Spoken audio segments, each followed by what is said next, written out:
नमस्कार, हस्तक्षेप में आपका स्वागत है। मैं हूं अमलेंदु। कल टीवी लाइव पर एक गंभीर परिचर्चा का आयोजन किया गया, जिसमें देश की राजनीति में हो रही उठापटक का विश्लेषण वरिष्ठ पत्रकारों द्वारा किया गया। इस परिचर्चा में मैंने भी हिस्सा लिया। आइए देखते हैं इस परिचर्चा के कुछ प्रमुख अंश। साभार। आज राजस्थान में वोटिंग के साथ ही 5 राज्यों के विधानसभा चुनावों का 3/4 हिस्सा पूरा हो गया है और आने वाली 30 तारीख को तेलंगाना में वोटिंग के साथ ही 5 राज्यों के चुनाव पूरे हो जाएंगे। यानी 30 तारीख को 5 राज्यों के चुनाव समाप्त हो जाएंगे। ये चुनाव भारतीय सियासत का टर्निंग पॉइंट साबित हो सकते हैं दोस्तों, क्योंकि इनमें मिलने वाली हार या जीत कांग्रेस और बीजेपी दोनों का भविष्य तय करेगी। वैसे इस बार जीत का कांटा जो है वो कांग्रेस की तरफ ज्यादा झुका हुआ दिखाई दे रहा है। मैं उस कांटे की बात कर रहा हूं जिस पे आप सामान तौलते हैं, यानी तराजू। उस तराजू के कांटे को कांग्रेस की तरफ झुका हुआ हम ज्यादा देख रहे हैं, जबकि बीजेपी के अधर में लटकने के चांसेस बन रहे हैं। मगर फाइनल रिजल्ट तो 3 दिसंबर को ही आएगा और तभी पता चलेगा कि आखिर देश में सियासत किस तरफ बढ़ने वाली है। आप जानते ही हैं कि आज राजस्थान में भारी मतदान हुआ है और सारे जानकार अनुमान लगा रहे हैं कि इस बार कांग्रेस रिवाज बदलते हुए राज कायम रख सकती है। बीजेपी भी शायद इस बात को समझ रही है, इसीलिए वो किसी भी तरह कांग्रेस को रोकने में लगी हुई है। आज वोटिंग वाले दिन बीजेपी ने कांग्रेस के पूर्व राष्ट्रीय अध्यक्ष राहुल गांधी और कांग्रेस की राष्ट्रीय महासचिव प्रियंका गांधी के शनिवार को एक्स पर यानी सोशल मीडिया पर या पुराने ट्विटर पे कह लें किए गए पोस्ट को चुनावी कानून और आदर्श आचार संहिता का उल्लंघन करार देते हुए चुनाव आयोग को शिकायती पत्र भेजा है और चुनाव आयोग से इन दोनों नेताओं के खिलाफ कड़ी कार्रवाई करने की मांग की है। बीजेपी ने आरोप लगाया है कि राजस्थान में मतदान वाले दिन सोशल मीडिया पर इस तरह की पोस्ट करके कांग्रेस के नेताओं ने चुनावी कानून और आदर्श आचार संहिता का उल्लंघन किया है और इस तरह के मामलों में 2 वर्ष तक की सजा या जुर्माना या फिर दोनों की सजा का प्रावधान है। बीजेपी के इस शिकायती पत्र को देखकर दोस्तों समझ में आता है कि जब हार सामने दिखाई दे तो सारे नियम कानून बीजेपी को याद आ जाते हैं। वैसे आज चुनावी गहमागहमी के बीच कुछ पल निकालकर मोदी जी हां, देश के प्रधानमंत्री नरेंद्र मोदी ने नई उड़ान भरी। मोदी आज बेंगलुरु में हिंदुस्तान एरोनॉटिक्स लिमिटेड यानी HAL की साइट पर हल्के लड़ाकू विमान तेजस में बैठे और उड़ान का अनुभव लिया। इसकी तस्वीरें भी उन्होंने एक्स पर डाली, जिसमें मोदी किसी फाइटर पायलट की तरह नजर आए। प्रधानमंत्री नरेंद्र मोदी देखिए फाइटर पायलट की तरह नजर आ रहे हैं। पीएम होने के नाते उन्हें ये यूनिफॉर्म तो आसानी से मिल गई, हालांकि फाइटर पायलट बनने के लिए कितनी मेहनत और कितनी पढ़ाई करनी होती है ये बात भी शायद मोदी अच्छे से जानते होंगे। खैर, मोदी ने उड़ान तो भरी, लेकिन मजेदार बात यह है कि यह उड़ान कांग्रेस के पंखों पर भरी गई है। इस बारे में कांग्रेस सांसद जयराम रमेश ने एक्स पर लिखा है कि तेजस हमारी स्वदेशी वैज्ञानिक और तकनीकी क्षमता वाली योजना है। 1984 में स्थापित एरोनॉटिकल डेवलपमेंट एजेंसी यानी ADA की तरफ से तेजस का डिजाइन किया गया था। इस हल्के लड़ाकू विमान के डिजाइन को 6 साल बाद अंतिम रूप दिया गया था। यानी जिस तेजस पर आत्मनिर्भरता और स्वदेशी का दम भरते हुए मोदी ने उड़ान भरी है, वो दरअसल कांग्रेस के जमाने में डिजाइन किया हुआ था। कांग्रेस शासन की ऐसी अनेक उपलब्धियां हैं जिन पर बीजेपी कभी बात नहीं करती है, बल्कि मोदी तो साफ साफ कहते हैं कि 70 सालों में कुछ नहीं हुआ, कांग्रेस पार्टी ने कुछ किया ही नहीं। देश में जो कुछ हो रहा है वो 2014 के बाद हो रहा है और अपने अंधभक्तों को यही बात सिखाते भी हैं, बीजेपी सिखाती भी है। पिछली यूपीए सरकार में NAC यानी NAC राष्ट्रीय सलाहकार परिषद को लेकर भी बीजेपी गलत धारणा फैलाती रही है कि डॉक्टर मनमोहन सिंह NAC और सोनिया गांधी के इशारे पर काम करते थे। इस पर, जबकि आप जानते हैं डॉक्टर मनमोहन सिंह प्रधानमंत्री थे, लेकिन उन पर यही कि सोनिया गांधी और NAC के इशारे पर काम करते थे। इस पर आज सोनिया गांधी ने बीजेपी पर बड़ा हमला बोला है। Enhancing people's right and freedom NAC revisited नाम के लेख में सोनिया गांधी ने लिखा है कि यह बड़ी विडंबना है कि NAC को अपमानित किया गया, लेकिन मौजूदा मोदी सरकार लगातार अपनी नीतियों को लेकर RSS से निर्देश लेती है। सोनिया गांधी ने यह भी कहा है कि केंद्र की मोदी सरकार खुलेआम आरएसएस से निर्देश लेकर काम कर रही है। आरएसएस न तो भरोसेमंद है और न ही उसे जनता ने चुना है। साल 2015 में केंद्रीय मंत्रियों ने अपनी नीतियों का पूरा खाका प्रस्तुत किया था। पीएम मोदी ने भी इसे मार्गदर्शन नाम दिया था। उन्होंने लिखा है, सोनिया गांधी ने लिखा है कि एनएससी की भूमिका बहुत सीमित थी। ये केवल प्रधानमंत्री को सुझाव दिया करती थी, बाकी फाइनल फैसला प्रधानमंत्री और सरकार ही लेती थी। जबकि एनडीए की सरकार में प्रधानमंत्री कार्यालय यानी प्राइम मिनिस्टर ऑफिस और मंत्रालय यानी मिनिस्ट्री दोनों केवल रबर स्टैंप बनकर रह गए हैं। संसदीय लोकतंत्र का मजाक बनाया जा रहा है। सोनिया गांधी ने यह भी कहा है कि एनएससी की सफलताओं की लिस्ट बताते हुए कि राष्ट्रीय खाद्य सुरक्षा कानून, वन अधिकार कानून 2006 जैसे कानून जो ऐसे कानून बने हैं वो एनएससी की सलाह के बाद ही बने थे। वहीं मोदी कार्यकाल का जिक्र करते हुए सोनिया गांधी ने यह भी कहा है कि एनडीए सरकार ने 2014 से लेकर 2019 तक 186 बिल पेश किए, जिसमें से 142 बिल पर कोई सलाह नहीं ली गई। केवल 44 बिलों को जनता के सुझाव के लिए रखा गया था और इसके बाद भी केवल 30 दिनों का वक्त दिया गया था। जनता को फैसले लेने के अधिकार और सलाह लेने के अधिकार से वंचित कर दिया गया था। सरकार और नागरिकों के बीच का रिश्ता एक तरफा हो गया था। ये तमाम बातें सोनिया गांधी यहां अपने उस आलेख में आज लिख रही हैं और यहां सीधा हमला नरेंद्र मोदी पर, उनकी सरकार पर और उनकी सरकार कैसे आरएसएस के सुझाव से काम करती है। ये तमाम बातें यहां पर सोनिया गांधी ने आज अपने आलेख में लिख करके जनता को एक किसी न किसी रूप में एजुकेट करने की कोशिश कर रही हैं कि हमारी सरकार थी तो हम क्या कर रहे थे और इनकी सरकार है तो ये किसके इशारे पर काम कर रहे हैं। तेलंगाना चुनाव के पहले भी सोनिया गांधी का ये बड़ा हमला है बीजेपी और आरएसएस के ऊपर दोस्तों और मोदी सरकार पर, जिससे बीजेपी का तिलमिलाना लाजमी है। इधर अब तेलंगाना चुनाव के लिए प्रचार तेज हो गया है और सारे दलों का ध्यान यहीं पर है टिका हुआ, तेलंगाना में किसी भी ढंग से अपनी सरकार बनाई जाए। प्रियंका गांधी, राहुल गांधी समेत तमाम नेता अब तेलंगाना में प्रचार करने में जुट गए हैं। आज राहुल गांधी ने कहा है कि बीजेपी के दो यार, जी हां, बीजेपी के दो यार AIMIM और केसीआर। जरा सुनिए राहुल गांधी को पहले। बीजेपी, बीआरएस और MIM एक है। मोदी जी के हैं दो यार, ओवैसी और केसीआर। मोदी जी के दो यार, ओवैसी और केसीआर। केसीआर नरेंद्र मोदी को दिल्ली में मदद करता है। मैंने अपनी आंखों से लोकसभा में देखा, जीएसटी, नोटबंदी, किसान बिल, जब भी नरेंद्र मोदी ने केसीआर को इशारा किया, बीआरएस के सारे एमपी खड़े को करके समर्थन दिया। केसीआर चाहते हैं कि नरेंद्र मोदी दिल्ली में प्रधानमंत्री रहे और नरेंद्र मोदी चाहते हैं कि केसीआर तेलंगाना का चीफ मिनिस्टर। मैं नरेंद्र मोदी से लड़ता हूं, पूरा देश जानता है, मैं उससे कोई कॉम्प्रोमाइज नहीं करता हूं और वो जानता है और मैं भी जानता हूं कि हमारे बीच में लड़ाई कभी खत्म नहीं होगी, क्योंकि वो विचारधारा की लड़ाई है।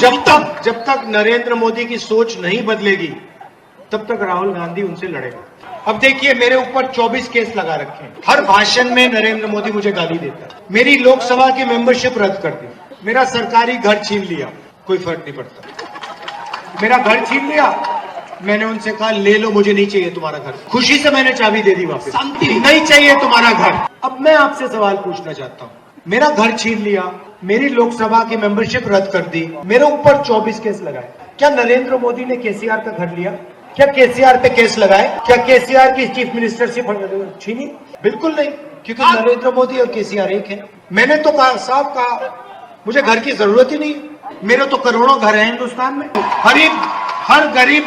हर गरीब व्यक्ति के दिल में मेरा घर है। मुझे आपके घर की क्या जरूरत है? मगर केसीआर को घर की, केसीआर को चीफ मिनिस्टरशिप की जरूरत है, कि अगर उसका घर गायब हो जाएगा, चीफ मिनिस्टरशिप चली जाएगी तो भ्रष्टाचार निकल आएगा। तेलंगाना को पता लग जाएगा कितने लाख करोड़ उसने चीज चोरी की। और रिमोट कंट्रोल नरेंद्र मोदी के हाथ में, उस पे एक बटन सीबीआई वाला, दूसरा बटन ईडी वाला, तीसरा बटन इनकम टैक्स वाला। वो नरेंद्र मोदी बटन में नहीं दबाता, बस दिखाता है। जैसे नरेंद्र मोदी दिखाता है, केसीआर बैठ जाता है।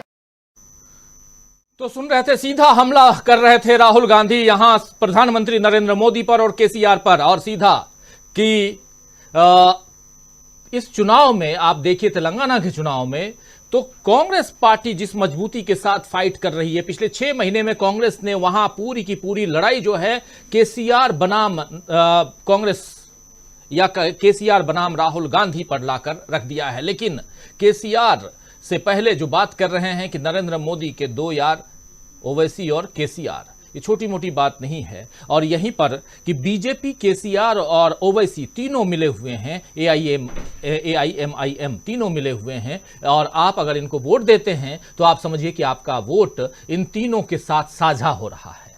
उधर प्रियंका गांधी ने भी अपने अनुभवों को साझा किया है। आइए जरा प्रियंका गांधी को सुनते हैं क्या कुछ कह रही हैं। वो भी आज तेलंगाना में थी और वो उन्होंने जो अनुभव साझा किए हैं, जरा उसको सुनिए। कल मैं एक बहन के घर गई थी और उससे बातचीत हो रही थी। हमारी गाड़ी रुकी थी, सड़क के साथ में ही एक छोटा सा घर था। तो मैंने देखा एक बहन और उनके पति वहां खड़े हैं, तो मैं अंदर चली गई बातचीत करने के लिए। उन्होंने मुझे अपना घर दिखाया और बताया कि अभी तक घर पूरा नहीं हुआ है, क्योंकि बीआरएस ने कहा था कि कुछ पैसे दिलवाएंगे, लेकिन वो पैसे किसी को मिले नहीं। खुद उन्होंने अपने पैसों से अपने आप एक सुंदर सा घर बनाया। मैंने पूछा किसको वोट देंगी, तो उन्होंने कहा कांग्रेस को दूंगी।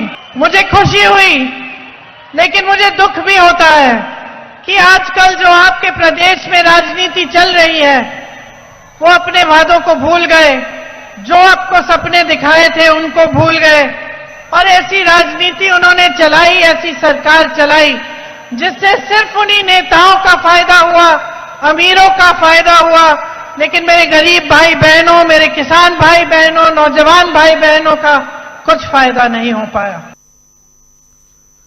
तो दोस्तों, आप सुन रहे थे और देख रहे हैं विजुअल्स। प्रियंका गांधी के समर्थन में कितनी भीड़ जुटी हुई है। इनके समर्थकों की भीड़ जो है वो साफ बता रही है कि कहीं ना कहीं यहां लड़ाई, तेलंगाना में लड़ाई जो है वो अब कांग्रेस और केसीआर के इर्द गिर्द, कांग्रेस और बीआरएस के इर्द गिर्द है। और इसीलिए इस जनसमर्थन को इससे आप समझ सकते हैं, इससे समझा जा सकता है कि तेलंगाना की लड़ाई क्या होने जा रही है। और उधर राजस्थान में वोटिंग समाप्त हो चुकी है। लगभग 69% की वोटिंग शाम 5 बजे तक, और माना जा रहा है कि 75% से ज्यादा यानी बम्पर वोटिंग हो सकती है, काउंट हो सकती है राजस्थान में। यह बम्पर वोटिंग क्या कहेगी, यह तो आने वाला वक्त यानी कि 3 तारीख को पता चलेगा। लेकिन उससे पहले बीजेपी जो है वो अपने आप को फाइट में तो बता रही है, और दूसरी तरफ कांग्रेस कह रही कि सरकार हमारी बनेगी। तो किसकी सरकार बनेगी, फाइट जो है कितनी टाइट है, वो तो आने वाला वक्त बताएगा। लेकिन प्रियंका और राहुल गांधी के साथ साथ सोनिया गांधी भी अब मैदान में किस ढंग से हैं, ये आप देख रहे हैं। और कहा जा रहा है कि शायद सोनिया गांधी तेलंगाना में एक अपनी रैली कर लें। ये अभी कंफर्म नहीं है, लेकिन इसके बारे में चर्चा जरूर चल रही है। उससे पहले आज सोनिया गांधी का आलेख, उसके कुछ हिस्से, कुछ अंश आपके सामने हम रख चुके हैं। तो क्या उधर तेलंगाना और उधर प्रधानमंत्री नरेंद्र मोदी उड़ान भर रहे हैं आज के दिन, ताकि पिक्चर जो है वो, उनकी तस्वीरें दिन भर टेलीविजन पर छाई रहें और उनकी तस्वीर को देखकर लोग वोट देने के लिए राजस्थान में जाएं। क्या ये सफल हुआ? तस्वीर देखकर वोट तो देने जाएंगे, लेकिन उनकी पार्टी को वोट दिए होंगे? कितने प्रतिशत लोग निकल के आए और बीजेपी को वोट देकर बीजेपी की सरकार बनाने के लिए आए हैं, ये भी 3 तारीख को ही पता चलेगा। लेकिन आज के दिन तेजस पर सवार होना प्रधानमंत्री नरेंद्र मोदी का, उड़ान भरना प्रधानमंत्री नरेंद्र मोदी का, क्या राजस्थान और तेलंगाना में इस बार बीजेपी उड़ान भर पाएगी, या फिर कांग्रेस जो है राजस्थान में फिर से सत्ता में वापस आएगी और कांग्रेस बीआरएस और बीजेपी दोनों को के जो है पर कतर देगी? ये फाइट कितनी टाइट है, आइए इस पर चर्चा करते हैं। हमारे साथ कुछ वरिष्ठ साथी जुड़े हुए हैं, उनसे पहले परिचय करवाता हूं और आगे बढ़ते हैं। जरा स्क्रीन पर ले आइए हमारे तमाम वरिष्ठ साथियों को। हमारे साथ देखिए इस वक्त 5 वरिष्ठ साथी जुड़े हुए हैं। शकील अख्तर जी आज सीधे घर से जुड़े हुए हैं। शकील जी, आपका स्वागत करता हूं और आपका वीडियो बहुत शानदार दिख रहा है, उम्मीद है कि ये लगातार बना रहेगा। और हमारे साथ जुड़े हुए हैं संजय कुमार सिंह साहब, हमारे साथ जुड़े हुए हैं प्रोफेसर रविकांत जी हमारे साथ जुड़े हुए हैं, डॉक्टर दीपक पाचपोर जी और अमलेंदु उपाध्याय जी। आप पांचों का स्वागत करता हूं। स्वागत, इस्तकबाल आप तमाम दोस्त साथी शुभचिंतक आप सबका जो अब तक जुड़ चुके हैं या जो जुड़ने वाले हैं या जो इस कार्यक्रम को बाद में देखने वाले हैं, आप सबका स्वागत करता हूं, इस्तकबाल करता हूं, नमस्कार करता हूं आप सबको। तो दोस्तों, जैसा जान रहे हैं कि अब धीरे धीरे 5 राज्यों में से 4 राज्य जो हैं उसका मतपेटियों में उन राज्यों के भविष्य जो हैं वो कैद हो चुके हैं, बंद हो चुके हैं। मतपेटियां यानी ईवीएम, इलेक्ट्रॉनिक वोटिंग मशीन, ये मशीनें खुलेंगी 3 तारीख को। अब इंतजार सिर्फ और सिर्फ तेलंगाना का है और उसकी तह तक जाने के लिए हमारी टीम कल से तेलंगाना में रहेगी और कल शाम से लगातार हम आप तक रूबरू होंगे। वहां की पल पल की रिपोर्ट, जैसे अभी राजस्थान की रिपोर्ट आप देख रहे थे, वो रिपोर्ट आप तेलंगाना से कल से देखेंगे। लेकिन आज चर्चा राजस्थान की भी, आज चर्चा तेलंगाना की भी। जरा सीधे आना चाहता हूं शकील अख्तर साहब आपके पास ही। क्या कुछ खबरें हैं उधर राजस्थान से या क्या कुछ खबरें आ रही हैं तेलंगाना से? कांग्रेस पार्टी को या कांग्रेस पार्टी के अंदर खाने क्या कुछ चल रहा है? क्योंकि कांग्रेस इतना नजदीकी से आप कवर करते हैं, इसलिए कांग्रेस की बात आपसे पूछ रहा हूं कि कांग्रेस के खाने क्या खुशी है या मायूसी है? आपसे बेहतर और कौन बता सकता है। आज जब बम्पर वोटिंग हुई है राजस्थान में, तो बम्पर वोटिंग का मतलब कुछ और भी कहा जाता है कि सरकार बदलने के लिए लोग बम्पर वोटिंग देते हैं, लेकिन क्या इसी को एक पैमाना माना जाए या रिवाज बदलने के लिए लोगों ने बम्पर वोटिंग कर दी इस बार? जी हाँ, हमेशा अलग अलग कारण होते हैं ज्यादा वोटिंग के, और इस बार ये माना जा रहा है कि राजस्थान में जो ज्यादा वोटिंग हुई है वो अशोक गहलोत की सरकार की जो योजनाएं हैं उनके समर्थन में हुई है, और खास तौर से जो चिकित्सा के क्षेत्र में उनका एक बड़ा अभिनव प्रयोग है कि 25 लाख तक फ्री इलाज, जिसे आगे बढ़ाकर राहुल गांधी के कहने से अशोक गहलोत ने 50 लाख तक कर दिया है कि अगर उनकी सरकार आई तो मुफ्त इलाज 50 लाख तक हो जाएगा। लोगों में उसको लेकर बहुत ज्यादा खुशी और संतोष है, क्योंकि आज की तारीख में इलाज जो है इतना महंगा हो गया है और सारा का सारा प्राइवेट सेक्टर में इतना ज्यादा पैसा लिया जाता है कि गरीब आदमी तो छोड़िए, कोई मध्यम वर्गीय आदमी भी और उच्च मध्यम वर्गीय आदमी भी अपना इलाज कराने में समर्थ नहीं है। तो अशोक गहलोत सरकार की इस योजना का वहां पे बहुत जबरदस्त स्वागत हुआ है और उसको समर्थन मिल रहा है। दूसरी खास बात यह है कि अशोक गहलोत और सचिन पायलट, जैसे राहुल गांधी ने इन दोनों को एक किया था, दोनों के साथ फोटो खिंचवाए थे अपने साथ में, और जो मैसेज दिया था उसने भी बड़ा काम किया है। लोग ये मान के चल रहे हैं कि राजस्थान में कांग्रेस एक होकर लड़ रही है, लेकिन बीजेपी जो है, खास तौर से प्रधानमंत्री नरेंद्र मोदी जी जो है, वसुंधरा के साथ इस तरह का मैसेज देने में असमर्थ रहे, जैसा राहुल ने अशोक गहलोत और सचिन पायलट के साथ दिया है। वहां पे आप देखिए कि पूरे चुनाव के दौरान बीजेपी की कैंडिडेट एक ही स्टार कैंपेनर की मांग करते रहे और वो थी वसुंधरा राजे। उन्हें किसी और की जरूरत नहीं थी, लेकिन बीजेपी ने उन्हें एकदम अलग थलग कर दिया और कहीं भी उनका प्रोग्राम नहीं लगाया। नतीजा यह हुआ कि वसुंधरा भी कहीं नहीं गई, और किसी वक्त में जो वसुंधरा राजे के सबसे खास आदमी थे, जिन्हें वसुंधरा जनता पार्टी से बीजेपी में लाई थी, राजेंद्र राठौर, आज वो भी हार की कगार पर बताए जा रहे हैं। कहा जा रहा है कि उनकी स्थिति भी करार है, सबसे खराब है, और वह बीजेपी के बड़े नेताओं में उनकी गिनती होने लगी थी। अब बात तेलंगाना की।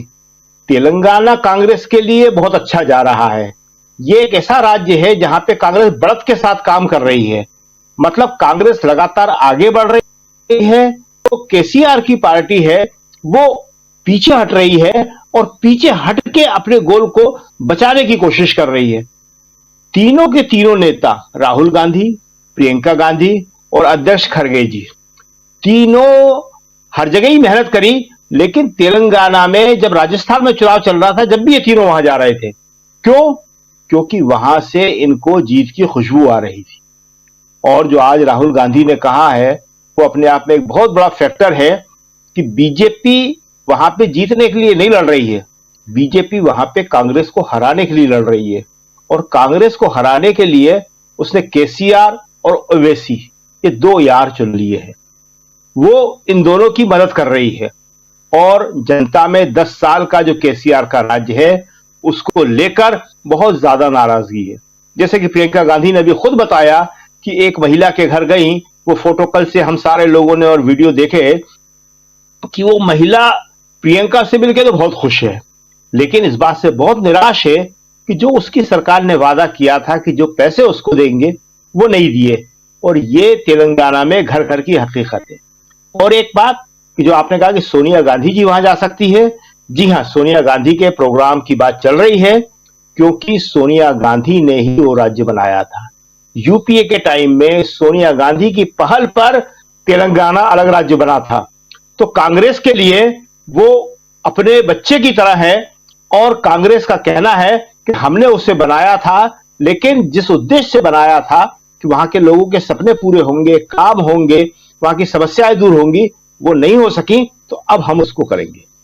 जी राजीव जी, सोनिया गांधी को लेकर जो चर्चा है उस चर्चा पे आप मुहर लगा रहे हैं, तो इसका मतलब कहीं ना कहीं जो बात मुझ तक आई है वो बात आप तक भी है, और शायद सोनिया गांधी अगले 2-3 दिनों में तेलंगाना में भाषण देती हुई नजर आए। हमारे साथ जुड़ गए हैं राहुल लाल जी, और लगातार राजस्थान की बातों और वहां के चुनावों पर नजरें टिकाए हुए हैं। आपका स्वागत करता हूं राहुल लाल जी, और हमारे साथ और भी तमाम साथी हैं। जरा पहले आना चाहता हूं लेकिन प्रोफेसर रविकांत जी के पास में। रविकांत जी, आज राजस्थान का रण जो है वो किस दिशा में, वहां पर दोनों उस रण में दो पार्टियां दो हाथ करने के लिए तैयार हैं। वही उसी राजस्थान में बहुत इतिहास छिपा हुआ है, हल्दी घाटी भी वही है, लेकिन उसके अलावा देखिए कि जो जयपुर है वो हल्दी घाटी से कम नहीं है आज की तारीख में, और वहां की लड़ाई सुबह से दिख ही रही है। लेकिन जो बात, जो विचार यहां प्रकट कर रहे थे हमारे साथी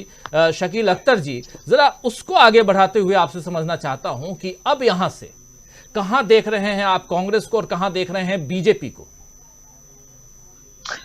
देखिए राजीव जी, केवल तेलंगाना का चुनाव बाकी है और तेलंगाना में बीजेपी है ही नहीं। राहुल गांधी जिस बात को कह रहे हैं, मैं और पहले से आपसे कह रहा हूं कि वहां बीजेपी गेम जो खेल रही है कि कैसे कांग्रेस को रोका जाए, और उसके लिए वो केसीआर की मदद कर रहे हैं। अब बाकी इन 3, मिजोरम में भी नहीं थी, 3 राज्यों में बीजेपी बनाम कांग्रेस पार्टी का मुकाबला था।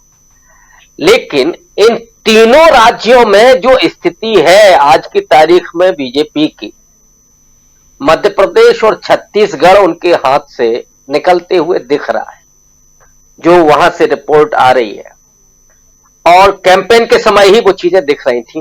राजस्थान में सबसे ज्यादा उम्मीदें थी बीजेपी को, लेकिन मोदी जी ने वसुंधरा राजे सिंधिया को किनारे करके अपनी पूरी इमेज झोंक दी, और राजस्थान का चुनाव अशोक गहलोत की स्कीम्स बनाम मोदी जी का जो अपना मुखड़ा है उस पर चला गया जी। और हुआ क्या कि अभी जो शकील साहब बात कर रहे थे, अशोक गहलोत की चिरंजीवी योजना गेम चेंजर साबित हो रही राजस्थान में। और इसके अलावा 500 रुपए का सिलेंडर मिला वहां लोगों को। बीजेपी अभी उसने कहा कि हम 450 का देंगे। खैर वो भूल गए कि कांग्रेस पार्टी ने बाद में 400 की बात की, लेकिन बीजेपी उत्तर प्रदेश में नहीं दे रही है ये सब, उत्तराखंड में भी नहीं, हरियाणा में भी नहीं। यानी जहां जहां आपकी सरकार है वहां आप 500 रुपए 450 रुपए में नहीं दे रहे। तो लोग समझ रहे हैं कि आप जुमलेबाजी कर रहे हैं, नौकरियों की बात कर रहे हैं, जुमलेबाजी कर रहे हैं। और आज जिस तरह से लोग निकल करके राजस्थान में आए, तो वो इस बात का सबूत है कि वहां जो कांग्रेस थोड़ा सा पिछड़ती हुई दिख रही थी, लोग उसको बचाने के लिए आ गए कि अगर मोदी जी की सरकार आ गई तो ये ओपीएस भी ले डूबेंगे, ये मेडिकल फैसिलिटीज भी ले डूबेंगे, ये तो गैस सिलेंडर वाला भी लेकर के डूबेंगे, तो हमको वो नहीं ले जाना है। और राजस्थान के मतदाता बेहद जागरूक है राजीव जी। मुझे लगता है कि उत्तर प्रदेश से अगर आप तुलना करें या मध्य प्रदेश से तुलना करें, तो राजस्थान के लोग ज्यादा मुझे जागरूक समझ में आते हैं। हर 5 साल के बाद वो चेंज करते रहे, लेकिन दबाव उनका इतना रहा है कि सरकारों ने वहां काम किया। और आज अगर उन्हें अशोक गहलोत की नीतियां पसंद आ रही हैं, राहुल गांधी एक विश्वसनीय राष्ट्रीय नेता के रूप में उभर रहे हैं, तो लोग जिस तरह से कनेक्ट हो रहे हैं उनके साथ, और राहुल गांधी की आवाज पर लोगों ने जिस तरह से जोश प्रकट किया, वो जो मोदी जी का वो फिल्म आई थी बालाकोट को लेकर के, हाउ इज द जोश, यहां तो राहुल जी को कहना नहीं पड़ रहा था, लोग पूछ रहे थे, लोग बता रहे थे कि वो पनौती ने सब गड़बड़ कर दिया, राहुल जी ने उसमें हाँ में हाँ मिलाई, अच्छा हाँ वही ले डूबा। तो राजस्थान में भी मुझे लगता है कि अब गई भैंस पानी में, और इसके बाद जो आपको तस्वीर दिखाई देगी 2024 की, और इसको वैसे भी सेमीफाइनल कहा जा रहा है, यहीं से आप देखिएगा कि 2024 की वो तस्वीर साफ होने लगेगी कि मोदी जी के पास अब कोई एजेंडा नहीं है।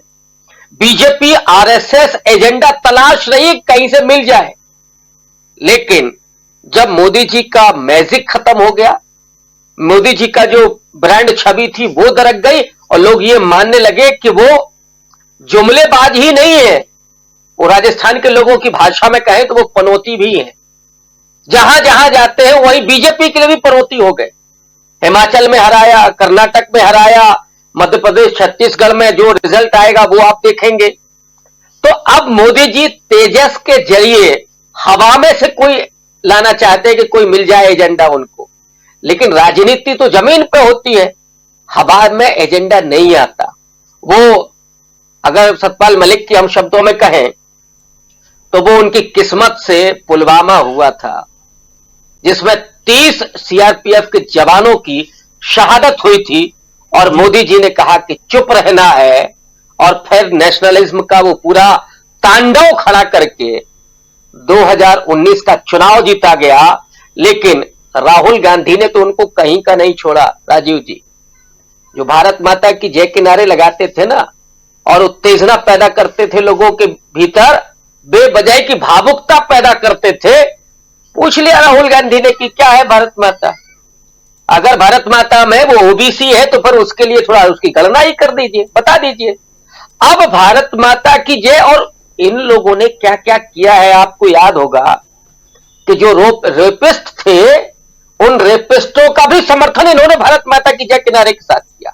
इसीलिए मैं बार बार कहता हूं कि ये भारत माता की जय का नारा हो, चाहे तिरंगा हो, चाहे संविधान हो, इनको इन सबसे बैर रहा है, और ये उनको कलंकित करना चाहते हैं।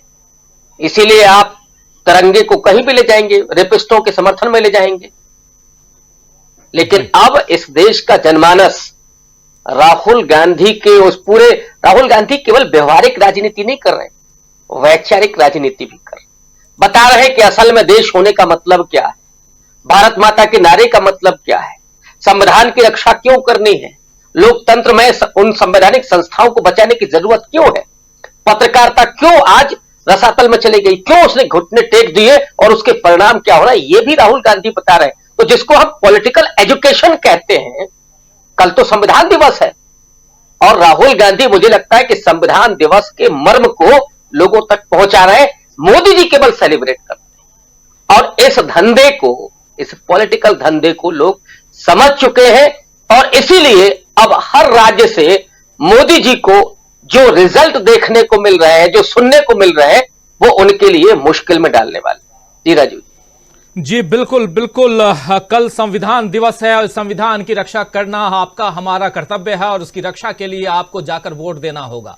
यहीं से एक वोट बहुत इंपॉर्टेंट है, और उसके लिए अगर आप अब तेलंगाना, क्योंकि Rajasthan pack, Chhattisgarh pack, Madhya Pradesh packed already, और उसके अलावा मिजोरम भी पैक्ड, बचा तो बचा सिर्फ राजस्थान भी पैक्ड, तो बचा तो सिर्फ और सिर्फ तेलंगाना। तो जो साथी तेलंगाना से हैं, 30 तारीख को वोट देने जरूर जाइए। और उससे पहले तमाम दल, 4 प्रमुख दल, लेकिन ये जो चौथा दल AIMIM, सुना है कि सिर्फ 9 सीटों पर अपने कैंडिडेट्स को उतारा है इस दल ने। आखिर ऐसा क्यों? आप बिहार जाते हैं, आप उत्तर प्रदेश जाते हैं, आप दूसरे राज्यों में जाते हैं, लेकिन अपने ही राज्य में इतने कम उम्मीदवारों को उतारकर आप क्या करना चाहते हैं? आपकी पॉलिटिक्स क्या है, ये तो समझना ही होगा। और इस बात को समझने के लिए, ऐसे तमाम मुद्दों को समझने के लिए हमारी टीम कल से तेलंगाना में रहेगी, और वहां से ग्राउंड रिपोर्ट्स आप तक हम पहुंचाएंगे। और कल से लगातार अगले 3 दिनों तक, 4 दिनों तक, जब तक कि चुनाव प्रचार का शोर खत्म न हो जाए, तब तक हमारी टीम वहीं से और मैं खुद शाम 7 बजे आपसे मुखातिब अलग अलग जगहों से होऊंगा ही। तो देखना मत भूलिएगा, तेलंगाना जो है वो बहुत इंपॉर्टेंट है और ये कहूं कि राजस्थान से भी ज्यादा इंपॉर्टेंट है। इसलिए वहां ग्राउंड पर क्या कुछ चल रहा है, क्यों प्रियंका गांधी जाती हैं और कुछ महिलाएं जा रही होती हैं, वो अपनी कार को रोकती हैं, प्रियंका गांधी उनसे उनके पास जाती हैं, मिलती हैं। जो जरा उस विजुअल को ले आइए, प्रियंका गांधी जब महिलाओं से मिल रही हैं, अगर स्क्रीन पर ले आए तो। राहुल लाल जी के पास आऊं, लेकिन उससे पहले जरा उस विजुअल को देखना चाहता हूं, दिखाना चाहता हूं अपने तमाम साथियों को। अभी थोड़ी देर पहले देख भी रहे थे, ये देखिए। इसके अलावा ये प्रियंका गांधी, इतना ही नहीं, कुछ महिलाएं हैं जो जिनसे बात भी कर रही हैं प्रियंका गांधी, वो तमाम तस्वीरें हम आप तक पहुंचाएंगे। ये तस्वीर भी देखिए। तो ये तमाम तस्वीरों को आप तक हम पहुंचाते रहेंगे और यहां इन तस्वीरों को इसलिए आप तक हम पहुंचा रहे हैं, दिखा रहे हैं कि क्या केसीआर के लिए यहां बहुत बड़ी चुनौती बन गई है कांग्रेस, और नजदीक से समझना जरूरी है। इसलिए कल से तेलंगाना से, ये देखिए, इस तस्वीर को देखिए आप, घर पहुंच गए, दोनों कितने खुश हैं। क्या ये कांग्रेस को वोट नहीं देंगे? क्या ये बीआरएस को वोट देंगे?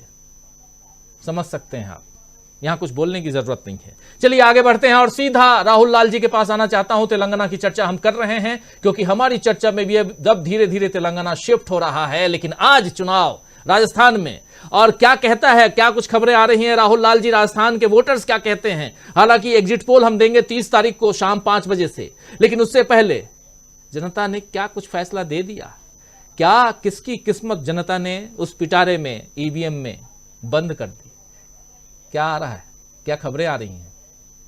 राजीव जी, आज सुबह से मैं अलग अलग गोदी मीडिया चैनलों पे था, सुबह 6 बजे से। और वहां का मैं, बड़ी हिम्मत है आपकी। और मैं बता दे रहा हूं, चैनल के भीतर बड़ी एक दुख की स्थिति थी। उनके पत्रकार किसी से अगर ऑन ग्राउंड रिपोर्टिंग कर रहे थे तो यहां से डांटा जा रहा था कि अरे हर कोई अशोक गहलोत की योजनाओं का वर्णन क्यों कर रहा है, बीजेपी वाले नहीं मिल रहे हैं क्या फील्ड में। तो एक तरह से ये तमाम दृश्यों का मैंने देखा है। स्थिति ये हो रही थी कि जब पत्रकार जाके ग्राउंड रिपोर्टिंग में अलग अलग बूथों पर जाके प्रश्न पूछ रहे थे उनके अलग अलग रिपोर्टर्स, हर तरफ वही चिरंजीवी योजना, वही इंदिरा रसोई, वही ओपीएस, ये मामले इस तरह से छाए हुए थे। और बीजेपी के कई नेताओं से ऑफ द रिकॉर्ड बातचीत हुई, उन लोगों ने माना कि जो तमाम प्रयासों के बावजूद भी कांग्रेस की स्थिति ग्राउंड पे काफी मजबूत बनी हुई रही है। एक तरह से ये लड़ाई जो है कि कहीं न कहीं भारतीय जनता पार्टी ने अपने चेहरे स्पष्ट नहीं किए, वसुंधरा राजे को जो है कि लाने में विलंब किया।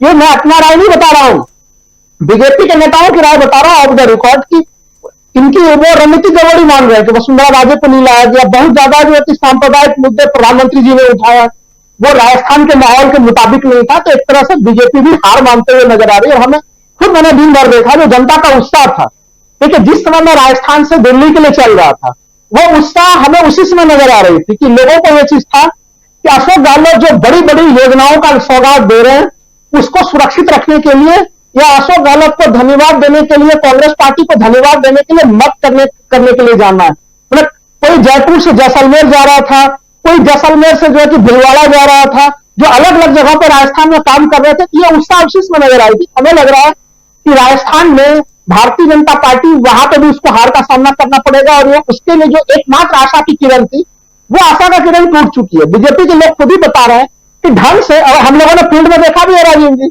आप अगर राजस्थान में अलग अलग जगहों पर अगर बीजेपी के पोस्टर देखिए तो वो किसी एक मुद्दे पे नहीं बने हुए रहे। जो उनकी एक रणनीति होती है कि एक मुद्दे के आधार पे घेर देना, वो उस मुद्दे पे नहीं बने हुए रहे। वो वहां पे कांग्रेस ने वहां पे पिच स्थापित किया, पूरे के पूरे चुनाव की पिच को स्थापित करने में कांग्रेस जिस पिच पे गई, कांग्रेस 500 का सिलेंडर पहले से दे रही है तो आप करें हम 450 का सिलेंडर देंगे।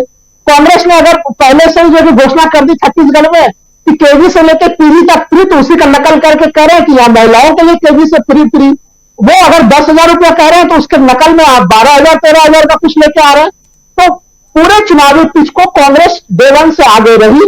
कांग्रेस ने अपने स्थानीय नेतृत्व पर भरोसा किया, अशोक गहलोत के ऊपर, सचिन पायलट के ऊपर। वो देखिए आज भी हम लोगों ने लगातार देखा, दिन भर मैं लगातार ध्यान से दे रहा था कि वसुंधरा राजे जब भी कैमरे के सामने में आए तो बीजेपी समर्थक जो पत्रकार थे बड़े दुखी थे कि कम से कम खुल के बोलने में क्या जा रहा है इसे, खुल के तो कम से कम पिछले चुनाव में बड़े अच्छे से जो है कि बीजेपी के लिए वोट मांगती थी। तो उन लोगों को भी क्रोध आ रहा था स्टूडियो में। तो यानी वसुंधरा राजे का जो नाराजगी है वो आज के इलेक्शन के दिन में भी वो नाराजगी बनी हुई थी। तो राजस्थान का जो पूरा मामला है, जो मैं पहले से भी कह रहा हूं कि वो बने रहिए, परिचर्चा अभी जारी है। वीडियो को लाइक और शेयर कर दीजिए और चैनल को सब्सक्राइब कर लीजिए। आइए आगे सुनते हैं इस परिचर्चा। तो उनके दुर्ग थे, भारतीय जनता पार्टी के दुर्ग, उन दुर्ग में भी काफी ज्यादा संदमारी करने में कांग्रेस सफल हुई है अपने योजनाओं के कारण। और कांग्रेस की जो मैं रणनीति देख रहा हूं कि एक तरह से अपने क्षेत्रीय योजनाओं की गिनती कराने का काम वो अशोक गहलोत करा रहे हैं। राहुल गांधी कितने अच्छे से शानदार तरीके से जातिगत जनगणना की बात कर रहे हैं, तमाम राष्ट्रीय मुद्दों को ला रहे हैं, अडानी के मामले को ला रहे हैं कि अडानी किस तरह से पॉकेटमारी कर रहे हैं, महंगाई के दूसरे मामलों को उठा रहे हैं। जबकि भारतीय जनता पार्टी के लोग क्या कह रहे हैं कि डीजल और पेट्रोल के मूल्यों की समीक्षा करेंगे। अरे आप मध्य प्रदेश के दाम देखने के लिए भूल गए।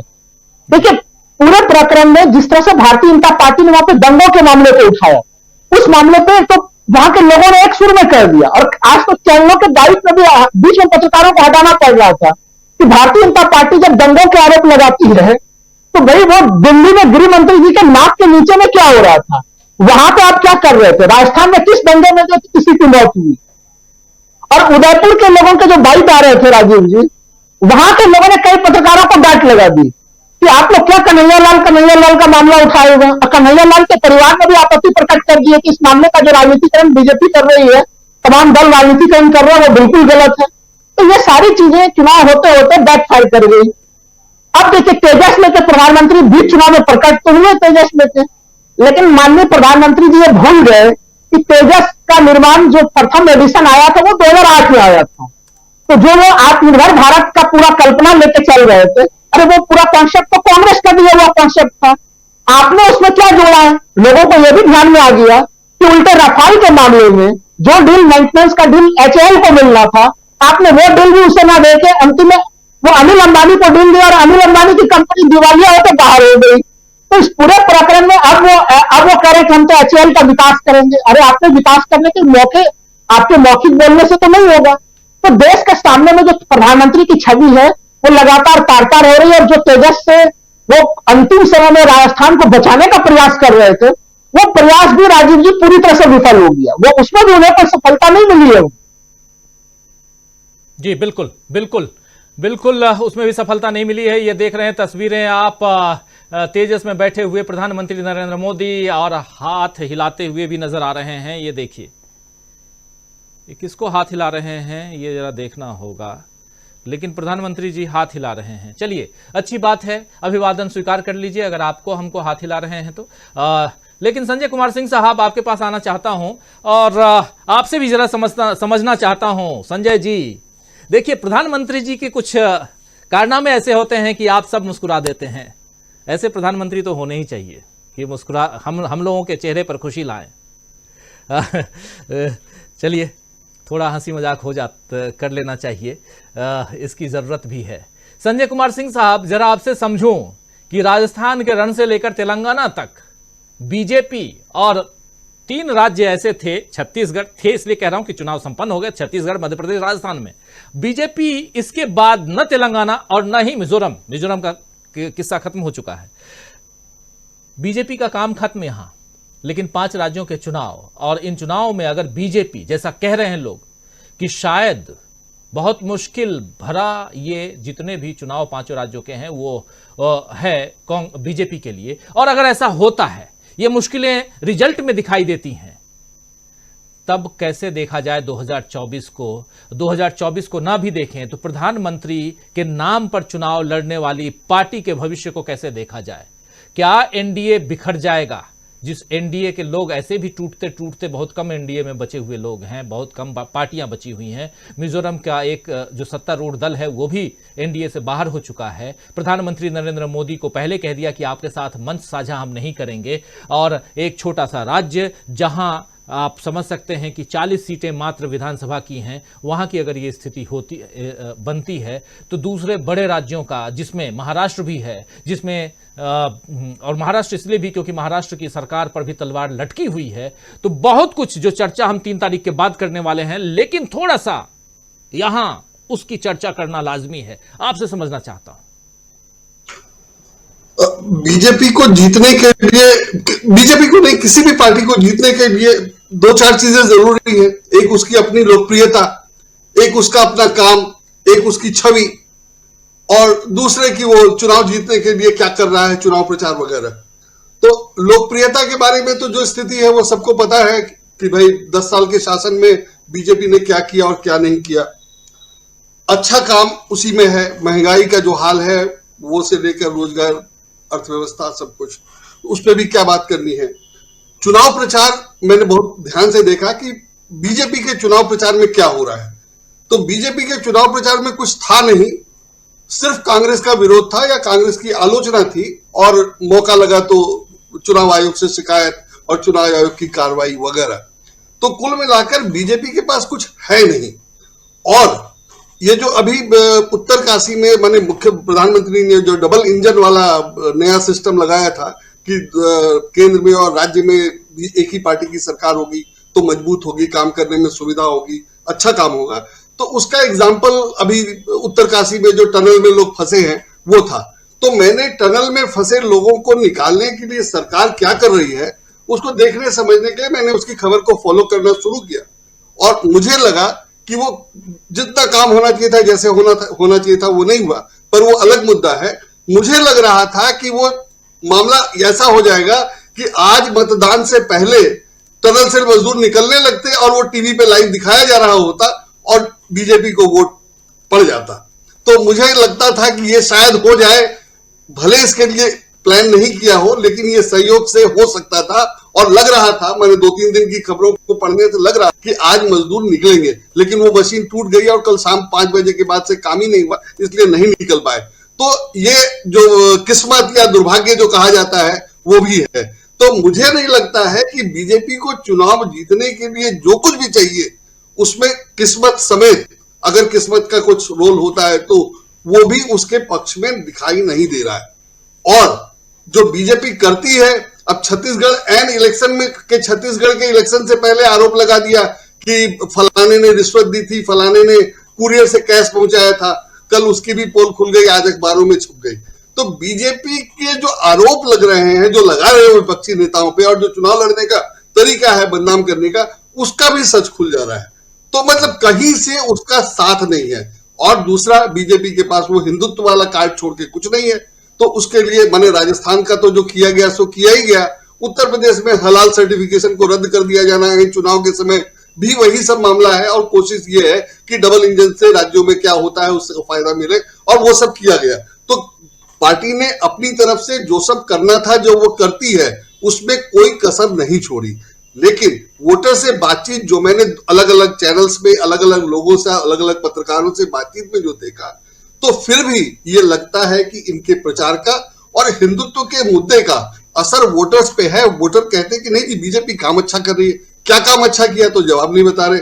मोदी जी को वोट देंगे, क्यों देंगे, तो मोदी जी अच्छे हैं, लेकिन अच्छे कैसे हैं ये कोई नहीं बता पाता है।